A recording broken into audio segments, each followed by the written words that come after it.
Radar Esportivo. O esporte levado a sério com credibilidade. Alô, nação santista, o radar está no ar. Alô, alô, amigo desportista, nosso show vai começar. Alô, alô, alô, alô, alô, nação santista, o radar está no ar. Alô, alô, amigo desportista, nosso show vai começar. Olha, eu digo que é na Baixada o campeão. Alô, alô, nação santista. Tradição é tradição. Não há distância que nos separe. Radar Esportivo. Os bons tempos estão de volta. No rádio e na TV. Cobrindo todo. Alô, alô, nação santista. Não há distância que nos separe. Tradição é tradição. Os bons tempos estão de volta. Estamos chegando nesta quinta-feira, 24 de abril de 2014, para poder falar do futebol nacional e internacional. Uma quarta-feira negra para o São Paulo. Perdeu para o CRB, vai ter o jogo da volta no Morumbi pela Copa do Brasil. O mesmo não aconteceu com o Fluminense, que acabou vencendo o Tupi e eliminou o jogo da volta no Rio de Janeiro. Na Libertadores, uma noite também muito feia para o futebol brasileiro. Tanto o Grêmio como o Atlético Mineiro acabaram perdendo fora de casa e vão ter que conseguir a vitória para poder carimbar o passaporte no jogo de volta para as quartas de finais da Taça Libertadores. O Santos vai para o Amazonas. É isso mesmo. A Princesa de Solimões acabou eliminando o Brasiliense e o Peixe terá na Copa do Brasil, portanto, o time do Amazonas na outra etapa da competição. O Radar Esportivo entra em campo trazendo dois convidados. O primeiro esteve atuando recentemente pelo São Carlos, pela Série A3 do futebol paulista, veterano, atacante, Rodrigão, que vai falar muito, inclusive, desse clássico das praias. Sábado, 3 da tarde, tem Portuguesa Santista pegando o Jabaquara pela segunda divisão e o Rodrigão já teve a experiência de poder atuar no clássico das praias. Vamos abordar também as categorias de base do Santos Futebol Clube. Estou recebendo aqui o Giovani. Giovani, que também tem nome de craque, tem futuro no Santos Futebol Clube. Eles disputam o Sub-17 e com certeza também estará abordando aí o futuro, o Sub-17, que vai ter inclusive um torneio internacional para poder disputar. A presença dos nossos comentaristas, Renato Braga, o nosso comentarista de arbitragem, vai falar um pouco da arbitragem do futebol brasileiro, e o companheiro Pedro Macedo, a voz da experiência, opinando muita coisa ligada ao futebol nacional e internacional. A partir de agora você está convidado para poder interagir com a enquete da semana. Na sua opinião, o que é mais importante? Conquistar o Brasileirão ou a Copa do Brasil?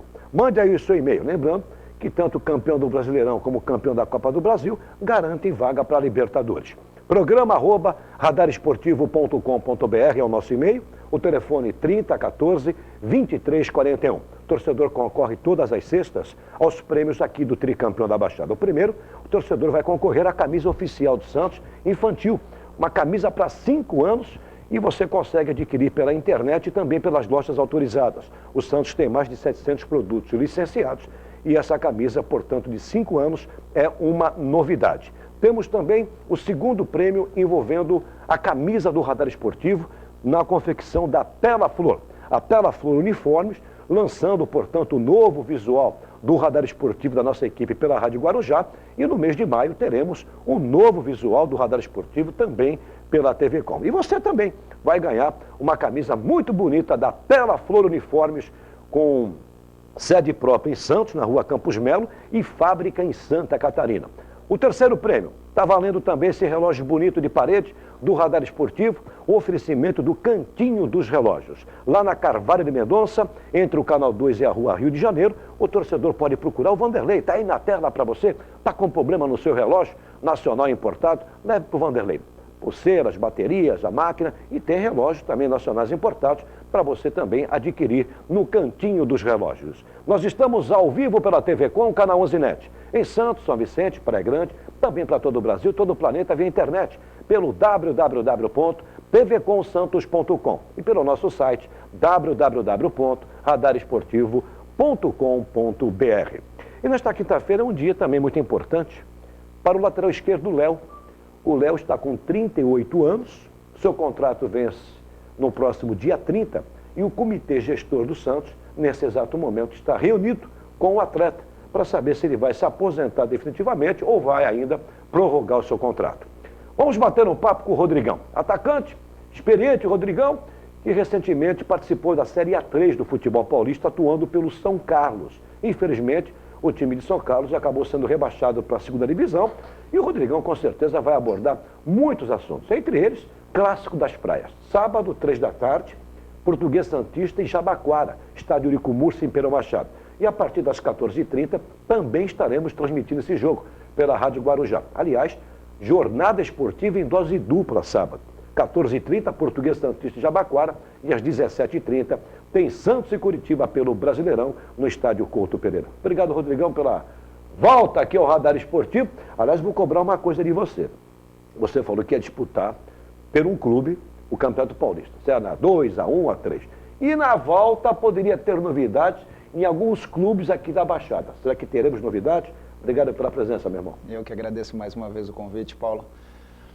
Foi um convite, a minha ida para o São Carlos foi um convite feito por uma pessoa que eu tenho muito carinho, muito respeito, e que eu trabalhei durante 3 anos, que foi o Nenê Bellarmino, né? Então, não tinha como recusar esse convite.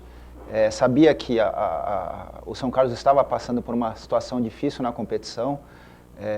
No primeiro turno, estava, se eu não me engano, com 20% ou 22% de aproveitamento, estava em 18º na classificação geral, mas foi como eu falei, tentei ir para lá para ajudar, mas infelizmente não foi o suficiente. Quando se trata de um coletivo, não depende só de você. E eu procurei me doar ao máximo para poder ajudar, mas infelizmente não foi o suficiente. E agradeço a todos que me convidaram, no caso o Nenê, o Aloysio, tinha bastante gente de Santos lá no São Carlos, o Maeda, enfim. Jogadores também, o Alan estava lá. E agora de volta à cidade, né? Como eu já havia dito no início do ano, tinha recebido convites dos 2 clubes que vão se enfrentar nesse final de semana, tanto da Portuguesa quanto do Jabaquara. Mas eu estou com alguns projetos em mente e eu acredito que semana que vem deverei ter novidades aí. Vamos amadurecer a ideia. Semana que vem eu terei novidades para vocês. Vamos ver se a gente vai furar. Vamos dar de primazia para onde o Rodrigão vai atuar. Vai voltar a jogar, né? Ou não? Parou? Semana que vem a gente conversa. Como eu falei, tem alguns projetos em mente. Eu quero amadurecer a ideia e pensar nesses novos projetos aí no decorrer da minha vida. Muito bem, está aí, portanto, o Rodrigão, batendo um papo com os amigos do Radar Esportivo. E pela primeira vez participando da TV, o Giovani. Giovani, atleta do Sub-17 do Santos, meio campista, 1,69 m. Aliás, estou vendo aqui, no trabalho bonito que faz o nosso Valmir Lopes, na assessoria de imprensa, em 2012 foi convocado para um período de treinamentos com a seleção brasileira no Sub-15. Costuma marcar gols com frequência, principalmente de fora da área. Giovani. É bom deixar o torcedor já esperto, está pintando mais um aí, uma revelação. Importante primeiro a fazer o nome no Sub-17, não é isso, Giovani? Obrigado pela presença. Fala, Paulo, eu que agradeço pelo convite. É um prazer enorme estar aqui no Radar Esportivo. E é um prazer enorme estar jogando no Santos também. Você veio para o Santos foi em 2011. 2011? Isso. E é natural de onde, Giovani? De Limeira. Limeira, estou vendo aqui alguns títulos que você teve para o Independente de Limeira. 2010, 2008, 2009, Associação Metalúrgico de Limeira. Sim. E, na verdade, quem te trouxe para o Santos? Foi o Alberto Vieira. Ele me viu jogando lá em Limeira e trouxe para cá. Aí, inclusive, assinei contrato com a empresa que ele trabalha e agora estou aqui desde 2011. O Alberto está falando do atacante? Não. Não Alberto... foi o centroavante, Alberto? Não, não foi. O empresário mesmo? Isso. O Alberto. E, na verdade, você atua em que posição no meio de campo? Atualmente eu estou atuando como segundo volante. Segundo volante? Segundo volante, mas eu costumava mais jogar de meia. Mas eu gosto de fazer as duas, para mim... Marca e apoia? Marca e apoia. Também gosta de marcar gols? Gosto, muito.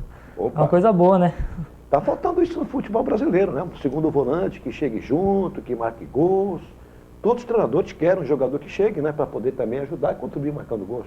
Verdade. É uma função que está difícil de achar jogador de segundo volante que vem fazer gol.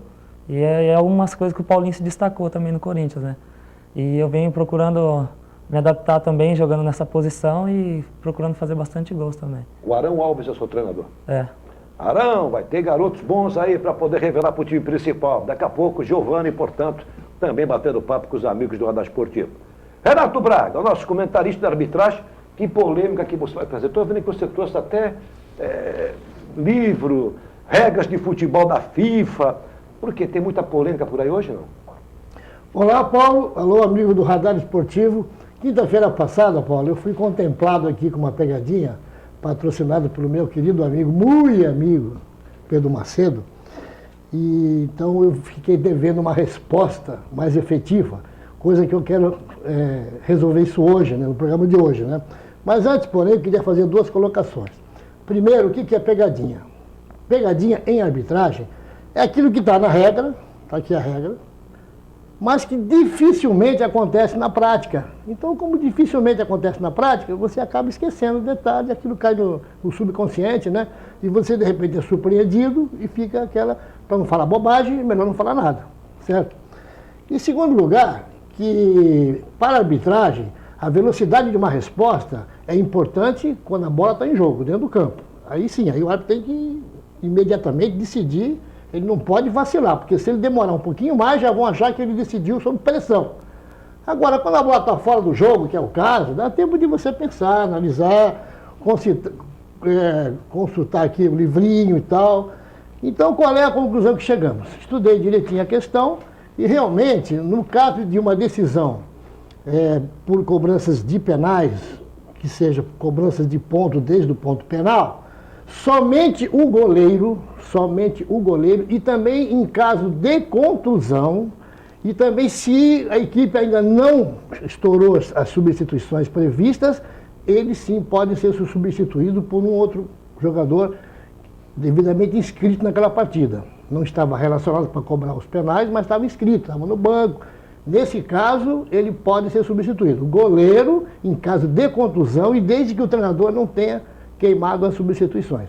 Fora isso, Paulo, mais ninguém pode ser substituído. Então, no caso do Rildo, voltando à final do Exatamente. Paulistão, com aquele pé totalmente inchado, ele não podia ser substituído porque já tinha feito 3 alterações. Exatamente. Muito bem. E se ele não pudesse bater o pênalti? Ficaria reduzido a menos um jogador. Aquele princípio de igualdade que eu coloquei aqui... Então, o senhor Mena, que recusou, teria que cobrar. Não, aí compete ao treinador passar a arbitragem quais são os jogadores que vão cobrar. Correto. Se um desses, depois que passou, depois que iniciou a cobrança, se um desses jogadores ficar impedido por contusão, por expulsão, não importa o motivo, aquele time vai ficar reduzido a menos um. Porque o princípio da igualdade, ele só é exigido no início da cobrança, no começo. Por exemplo, se uma equipe termina com 10 e outra com 11, a que terminou com 11 vai ter que excluir um jogador, vai ficar 10-10. Esse princípio de igualdade é somente antes de começar a partida, de começar a cobrança. Depois que começou, o que acontecer, a equipe que perdeu um jogador vai ficar reduzido 10 contra 9, 10 contra 8, entendeu? Só o goleiro que pode ser substituído, e mesmo assim, em caso de contusão, e se o técnico não queimou as substituições previstas. Eu tenho depois uma pergunta para você. Eu estava assistindo segunda-feira o Jô Soares e foi o Armando Marques. Como está idoso, né? Fiquei 84 bobo. anos. Fiquei bobo. Falou daquele jogo da Portuguesa para o Santos, que ele vinha no estádio, ele errou, ele não dormiu a madrugada inteira. Aí veio até uma bandeirinha que apita no futebol catarinense, Maíra, não sei o nome dela agora, mas ela expulsou um treinador, porque o treinador lá de Santa Catarina chamou ela de gostosa. E ela expulsou.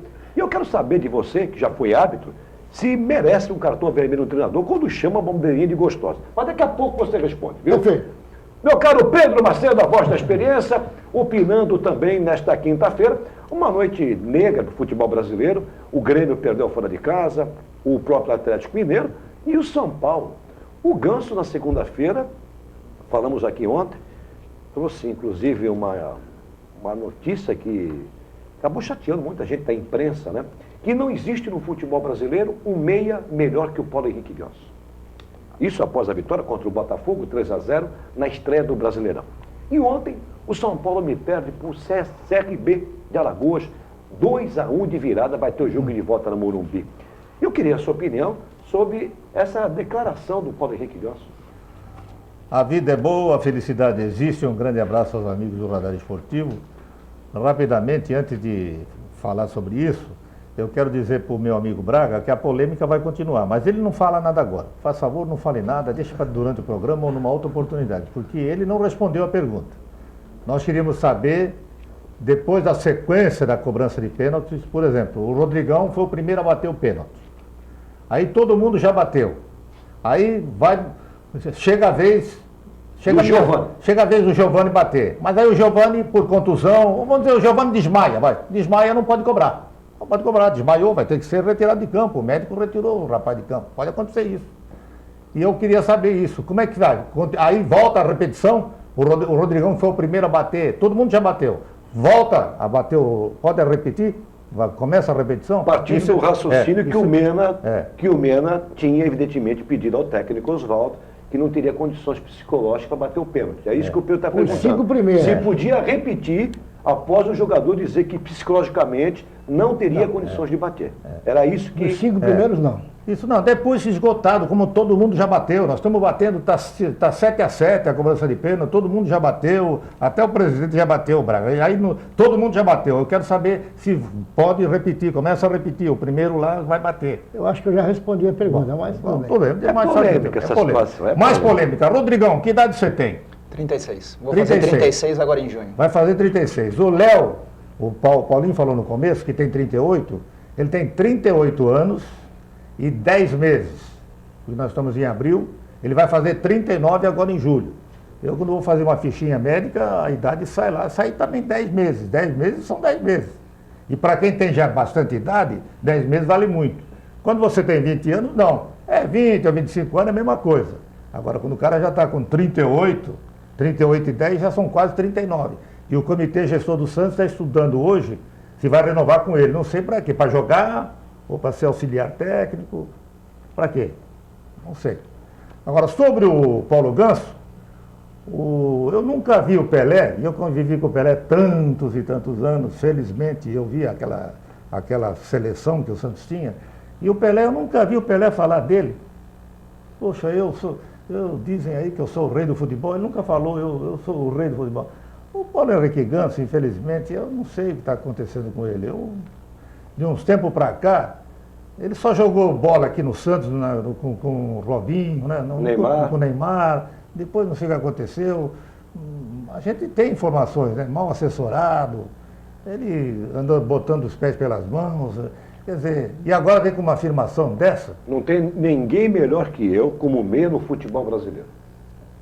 Eu deixo que o telespectador faça a sua reflexão e dê sua opinião. Eu acho que nunca ele poderia se expressar dessa maneira. Não é uma realidade, e não é uma realidade. Se realmente ele fosse o único, o grande jogador da posição, tudo bem, ainda se engoliria, mas... Ô Rodrigão, você que é um jogador profissional, o Giovani está começando agora, é complicado quando um atleta vem, assume essa posição perante a imprensa brasileira. Talvez seja um momento para dizer, Filipão, olha, estou aqui, estou vivo. Mas foi assim uma situação diferente para você, não? Eu acho o seguinte, Paulo, realmente o Ganso é um excelente jogador, só que quando ele teve a oportunidade de falar, ele não falou. Então, a pessoa, não é o eu que tem que enxergar isso, mas sim as pessoas que estão ao redor, que estão assistindo. Porque tem as críticas, né? E isso acontece, estão acontecendo principalmente com o Ganso, porque ele é um jogador de muita técnica, fora do normal, porém, no coletivo e no São Paulo não conseguiu ter uma sequência e demonstrar o seu valor. Eu não sei se a afirmação dele foi ligada aos atletas brasileiros ou realmente aos meias que estão atuando no futebol brasileiro. Os meias que atuam no futebol brasileiro. Nós temos D'Alessandro, que no Inter joga muito. Nós temos o próprio Valdívia, que, lógico, vem de lesões, já não se lesiona já há um bom período. O próprio veterano Alex. O próprio Alex. O próprio veterano Alex. O Valdívia foi o melhor meia que eu joguei. Ao meu lado foi o Valdívia, se chama Valdívia. Entendeu? Então, eu acho que o Ganso realmente, ele teve uma mudança de pessoas que trabalham com ele. Então, eu conheço as pessoas que trabalham com ele, estão procurando fazer esse trabalho de assessoria para que ele consiga ter a preocupação somente de jogar futebol. mas realmente tem que mostrar dentro de campo, né? E eu acho que está muito em cima para... lógico que em 2 jogos que ele vai fazer, por mais que ele arrebente, eu acredito que ele não esteja nos nomes aí dos favoritos do Felipão para a Copa do Mundo. Para fechar aqui o bloco, o Giovani está com 17 anos, né? Está começando agora no Sub-17 do Santos, enfim, tem um futuro promissor. É importante, de repente, serve de experiência quando você ouve, né, um Paulo Henrique Ganso falar isso, a repercussão na mídia brasileira está sendo péssima para ele. Que proveito? O que você pode extrair como jovem hoje no futebol? Então, eu acho que ele deu uma entrevista meio fraca, né? Porque Uma mancada. Deu uma mancada, porque o jogador não tem que falar, né? Tem que mostrar dentro de campo, igual o próprio Rodrigão falou. E eu acho que ele teve uma infelicidade de acabar falando isso, mas, igual ele falou, também tem muitos na frente dele aqui no Brasil ainda.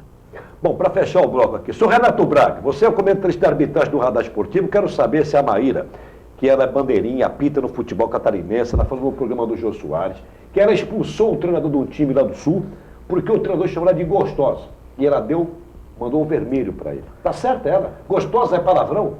Paulo, depende da forma como você coloca, né? Não tem outra forma, gostosa. E ela expulsou o treinador, senhor Renato Naquele Braga. momento ali, não era o momento propício para se falar aquilo, né? E ela entendeu aquilo como uma ofensa. Agora, ela não deu o cartão, ela pediu o árbitro dar o cartão.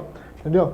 Agora, que ela é gostosa, né? Isso com certeza, né? Vou pro intervalo e volto já. Segura aí, torcedor. Voltamos já já.